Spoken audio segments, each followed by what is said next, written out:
Team India సెమీఫైనల్కి వెళ్ళాలంటే వేరే teams మీద ఆధారపడాల్సి ఉందా, లేదంటే మనకున్న 2 మ్యాచెస్ జింబాబ్వే కూడా వెస్టిండీస్ కూడా గెలిస్తే సెమీఫైనల్కి నేరుగా వెళ్ళిపోతామా, లేదంటే మన -100 ఏమన్నా మనకి బ్యాక్ ఫైర్ అవుతుందా లేదా అనేది మొత్తం ఈ వీడియోలో చెప్పబోతున్నా గైస్. సో ఎక్కడ స్కిప్ చేయకుండా లాస్ట్ వరకు చూడండి.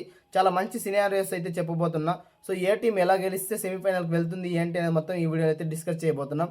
సో వీడియో చాలా ఇంట్రెస్టింగ్గా ఉండబోతుంది కాబట్టి ఇప్పటివరకు వీడియోని లైక్ చేయకపోతే వెంటనే వీడియో అయితే లైక్ చేసేయండి. సో ఇప్పుడు మనం ఇండియా వర్సెస్ సౌత్ ఆఫ్రికా మ్యాచ్లో ఆల్రెడీ 76 రన్స్ తేడాతో, అంటే పెద్ద భారీ తేడా అయితే మనమైతే ఓడిపోయాం. సో మనకైతే మైనస్లో ఉందన్నమాట. నెట్ రన్ రేట్ 3.88 అయితే ఉంది. సో ఇండియా సెమీస్కి వెళ్ళాలంటే ఒక 3 సినారియోస్ అయితే ఉన్నాయి. సో అందులో చూసుకుంటే మనకి ఫస్ట్ చూసుకున్నట్లయితే సౌత్ ఆఫ్రికా 3 మ్యాచెస్కి 3 గెలవాలన్నమాట.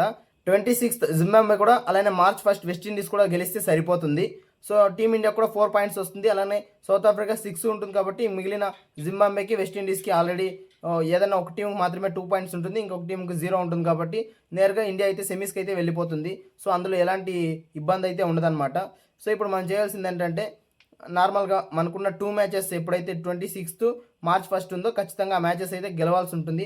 అది గెలిస్తేనే మనమైతే సెమీస్కి వెళ్తాము, లేదంటే ఒకటి ఓడినా మనమైతే ఇంకా బ్యాగులు సర్దుకుని ఇంటికి వెళ్ళాల్సిందే.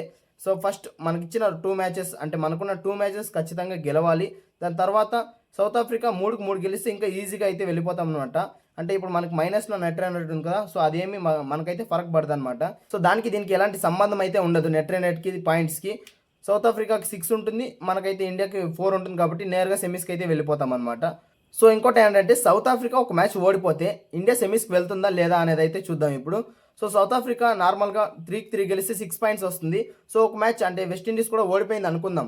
సో సౌత్ ఆఫ్రికా వెస్టిండీస్ పైన ఓడిపోయింది అనుకుంటే సౌత్ ఆఫ్రికాకి ఆల్రెడీ ఇండియా మీద గెలిచారు కాబట్టి నార్మల్గానే ఓడిపోతారు కాబట్టి వాళ్ళకైతే అలా ఇలా ఉంటుంది, మనకన్నా కొంచెం బెటరే ఉంటుంది. సో దాన్ని బట్టి మనం జరగబోయే 2 మ్యాచెస్ కూడా నెట్ రన్ రేట్ చూసుకొని ఎక్కువ కావాలని ఆడితే ఖచ్చితంగా మనమైతే కొద్దిగా డీప్ ట్రబుల్లోకి అయితే వెళ్ళే ఛాన్స్ ఉంటుంది. ఎందుకంటే సో ఆల్రెడీ సౌత్ ఆఫ్రికా మీదే మనమైతే కొద్దిగా స్ట్రగుల్ అయ్యాము కాబట్టి వెస్టిండీస్ మీద జింబాబ్వే మీద కూడా స్ట్రైక్ రేట్ కావాలని ఎక్కువ షాట్స్ ఆడి అవుట్ అయిపోయే ఛాన్స్ ఉంటుంది కాబట్టి మనమైతే నెట్ రన్ రేట్ కాకుండా మ్యాచ్ గెలవడానికి ప్రయత్నిస్తూ మ్యాచెస్ అయితే విన్ అయితే మనకైతే కొద్దిగా బాగుంటుంది.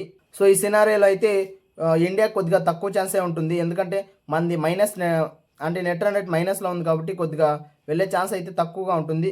సో ఇంకొకటి చూసుకున్నట్లయితే మనకి ఇంకొక సినారియో ఏంటంటే సౌత్ ఆఫ్రికా ఆల్రెడీ 2 మ్యాచెస్ అయితే గెలిచింటుంది, ఒకటైతే వెస్టిండీస్ కూడా ఆల్రెడీ ఓడిపోయింటుంది కాబట్టి. సో ఇండియా కూడా ఆల్రెడీ 2 మ్యాచెస్ అయితే గెలిచింటుంది, అంటే వెస్టిండీస్ కూడా జింబాబ్వే కూడా గెలిచింటుంది కాబట్టి సౌత్ ఆఫ్రికాకి మన ఇండియా టీంకి 4 పాయింట్స్ అయితే ఉంటుంది. సో ఈజీగా సెమీస్కి అయితే వెళ్ళిపోయే ఛాన్స్ ఉంటుంది. అంటే నార్మల్గా వెస్టిండీస్ ఒక మ్యాచ్, జింబాబ్వే ఒక మ్యాచ్ గెలిచి ఉండాలన్నమాట. సో అలా అయితే సెమీఫైనల్కి నెట్ రన్ రేట్ ఫరక్ పడదు అనమాట.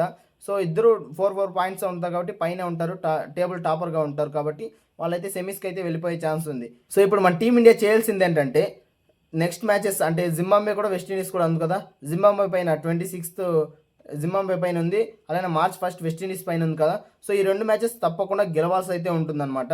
సో మనకి నెక్స్ట్ మ్యాచ్ జింబాబ్వే పైన ఉంది కాబట్టి మనమైతే కొద్దిగా జాగ్రత్తగా ఆడాల్సి ఉంటుంది. ఎందుకంటే ఒకవేళ ఈరోజు మ్యాచ్లో వెస్టిండీస్ వర్సెస్ జింబాబ్వే అవుతా ఉంది కదా. సో ఒకవేళ జింబాబ్వే గెలిస్తే ఆల్రెడీ వాళ్ళు ఆస్ట్రేలియా టీంని ఓడించారు, సో అలానే వాళ్ళు శ్రీలంక టీంని ఓడించారు, దాని తర్వాత వెస్టిండీస్ టీంని కూడా ఓడిస్తే మన మీద కొద్దిగా కాన్ఫిడెన్స్తో వస్తారనమాట. సో మనమైతే కొద్దిగా ప్రెజర్లోకి వెళ్ళే ఛాన్స్ ఉంటుంది, ఎందుకంటే మనకి నెట్ రన్ రేట్ వేరే మైనస్లో ఉంది. ఇంకా సెమీస్కి వెళ్ళాలంటే కొద్దిగా మెరుగుపరచుకోవాలని కొద్దిగా ఫాస్ట్ షాట్స్ ఆడి అవుట్ అయ్యే ఛాన్సెస్ కూడా ఉంటుంది కాబట్టి ఎలాంటి ప్రెజర్ తీసుకోకుండా మన ఇండియన్ టీం అయితే ఒక నార్మల్గా ముందు ఎలా ఆడుతున్నారో అలాగే ఆడుకుంటూ సో నార్మల్గా మ్యాచ్ గెలవడానికి ప్రయత్నిస్తే మనమైతే ఖచ్చితంగా సెమీఫైనల్కి అయితే వెళ్ళే ఛాన్స్ అయితే చాలా బాగుంది. ఇప్పటికి కూడా అసలు మనమైతే వెళ్ళిపోలేదన్నమాట, అంటే ఛాన్సెస్ ఏం లేకుండా లేదు.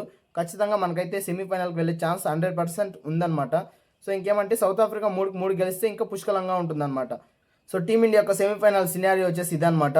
సో వీడియో ఎలా ఉందో కామెంట్ చేయండి. మీరేమనుకుంటున్నారో ఇండియా సెమీస్కి వెళ్తుందా లేదా, ఒకవేళ వెళ్తే ఏ టీం సెమీఫైనల్లో వెళ్తుంది అనేది అయితే కింద కామెంట్ చేయండి. సో ఇది గైస్ ఈరోజు వీడియో. ఇంకో కొత్త వీడియో అయితే రేపైతే మళ్ళీ కలుసుకుందాం. అప్పటి వరకు టేక్ కేర్, బాయ్ బాయ్.